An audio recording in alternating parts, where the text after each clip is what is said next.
entraînant la chute de sa reine, la mort de certains et l'exil d'autres des plus valeureux. Ce fut l'effondrement d'une civilisation qui aura duré des décennies, une histoire plagiée et falsifiée. Fin de l'histoire. Monsieur le Président, je mesure combien il est difficile pour un jeune avocat d'Afrique, sans aucune expérience et qui n'a nulle connaissance des affaires géopolitiques, de plaider pour la mère Afrique contre l'une des mafias les plus dangereuses au monde, la France-Afrique.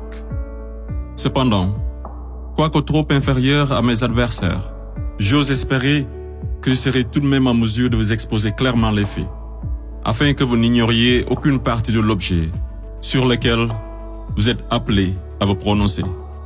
Je vous prie alors de m'écouter avec bienveillance. Mesdames, Messieurs les jurés, vous n'êtes pas sans savoir que l'Afrique a été réduite à 400 ans d'esclavage, à 250 ans de colonisation. Et aujourd'hui encore, l'Afrique est sous la domination de ces délinquants, ces va-t-en-guerre, criminels en col blanc, ces salauds et mafieux de la pire espèce. Objection! Objection rejetée. Modérez votre langage. Désolé, Monsieur le Président. Le plus grand mal de l'Afrique, je n'ai pas peur de le dire, c'est les multinationales françaises, telles qu'Areva, Bouygues, Bolloré, Total et consorts, qui se cachent souvent derrière les dirigeants français, dont elles financent les campagnes. Et en contrepartie, ces derniers sont tenus de mettre la pression sur certains dirigeants africains, qui, de peur de finir comme un Thomas Sankara, ou un Sylvanus Olympio, ou encore un Muammar Kadhafi, pour ne citer que cela, se voient contraints de leur accorder le plus gros marché, sans passer par aucun appel d'offres, sans oublier toutes les mallettes d'argent qui sont envoyées en direction de l'Élysée, pendant que les pauvres Africains crèvent de faim dans les quartiers délabrés. Et on s'étonne de voir de jeunes Africains désespérés s'embarquer sur le navire de fortune à la quête d'une vie meilleure. Et je vous assure qu'ils sont nombreux parmi ces jeunes à avoir tenté toutes les voies et moyens légaux, mais en vain. Pendant ce temps, la France et l'Union européenne se font des fortunes derrière leur business le plus lucratif, les demandes de visa Schengen, qui sont pour la plupart rejetées sans aucun motif valable. Monsieur le Président, avant que je n'oublie, permettez-moi de poser une question à la France-Afrique. Parmi tous les leaders africains morts assassinés, pouvez-vous nous citer ne serait-ce qu'un qui fut réputé un grand ami de la France? J'imagine qu'il n'y en a pas eu. Mesdames, Messieurs les jurés, je vous laisse juger. Monsieur le Président, j'accuse la France-Afrique, de crimes contre l'humanité, de crimes d'agression, de crimes économiques et d'avoir été derrière des crimes de génocide.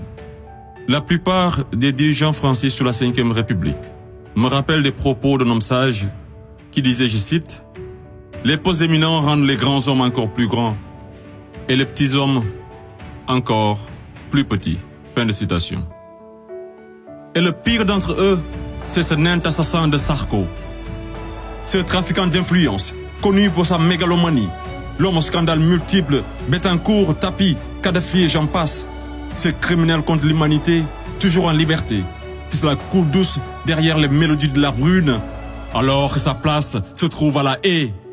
Vous lui direz que malgré tous ces mensonges, avec la complicité de certains médias, que le monde entier, et les Africains en particulier, connaissent toute la vérité sur les véritables raisons de l'assassinat de Kadhafi, sous les applaudissements de Bernard-Henri Lévy, et sur la chute orchestrée de Laurent Gbagbo, qui aurait commis un crime de lèse-majesté en voulant tout simplement ouvrir son pays à la concurrence internationale, en exprimant aussi sa volonté d'établir un rapport d'égal à égal avec la France, et en souhaitant revoir le contrat qui liait son pays à l'entreprise Bouygues.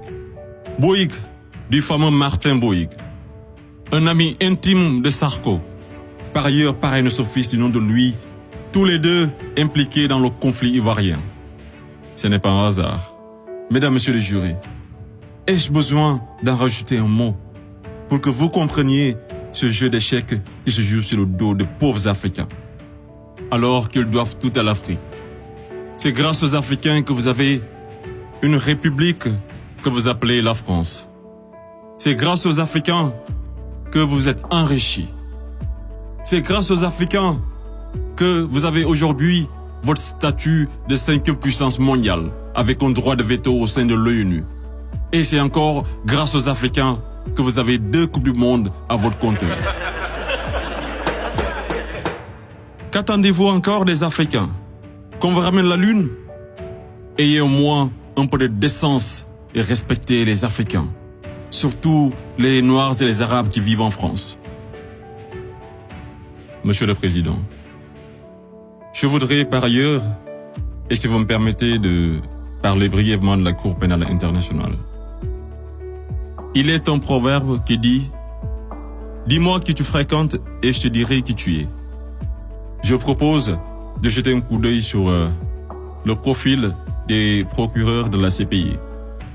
Commençons par l'actuel procureur de la CPI, une dame que je respecte pour 2 raisons.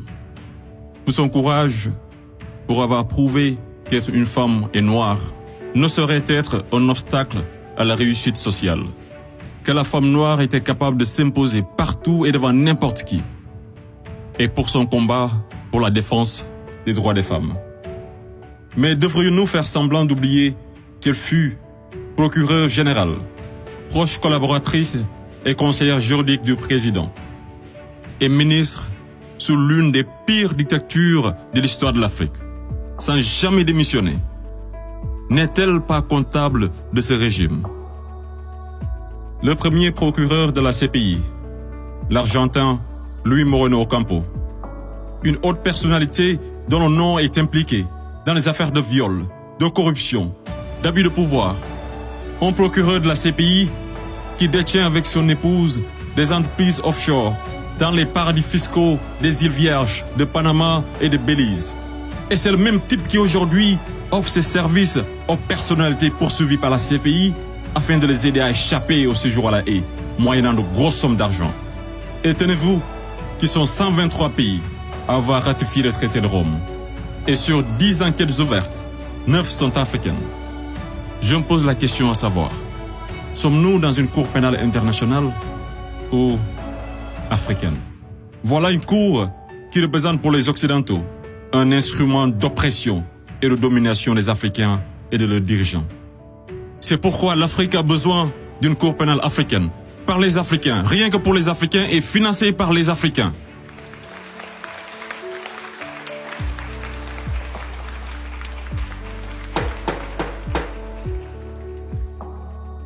Monsieur le Président, je ne suis qu'un jeune ignorant qui ne prétend point détenir toute la vérité. C'est pourquoi je vous apporte des documents qui vous permettront d'y voir un peu plus clair. À l'exemple de cette copie d'une conférence de François-Xavier Verschave intitulée « De la France-Afrique à la Mafia-Afrique ». Je salue également le courage de ces hommes et femmes de valeur qui osent lever leur voix pour défendre les intérêts de l'Afrique. Je pense au grand Kémy Séba avec l'ONG Urgence panafricaine. Je pense également à notre frère Claudie, à Fatou Diom, au grand Youssou N'Dour, à notre maman Angélique Kidjo, et d'autres artistes des plus engagés, comme Alpha Blondy et Tiken Jah Fakoly, pour ne citer que cela. Sans oublier toutes ces personnalités qui œuvrent pour la promotion des jeunes et des femmes, à l'égard du docteur Anta Sané et bien d'autres femmes de valeur. Monsieur le Président, loin de moi l'idée de proliférer des menaces. Mais si par malheur, la France-Afrique est aujourd'hui acquittée, sachez que la jeunesse africaine l'obligera à quitter. Elle se mobilisera davantage et réunira toutes ses forces vives, hommes et femmes de valeur, sans exception d'âge, intellectuels, sportifs de haut niveau, artistes de renommée internationale et sympathisants de l'Afrique. Et tous mèneront une campagne dévastatrice par tous les moyens pacifiques afin de dégager un par un ces bénéwiwi, présidents marionnettes de la France-Afrique, en faveur de vrais leaders panafricains véridiques qui auront le courage de mettre fin à la domination de cette mafia et qui décideront de la fin de la plus grosse arnaque de l'histoire, le franc CFA.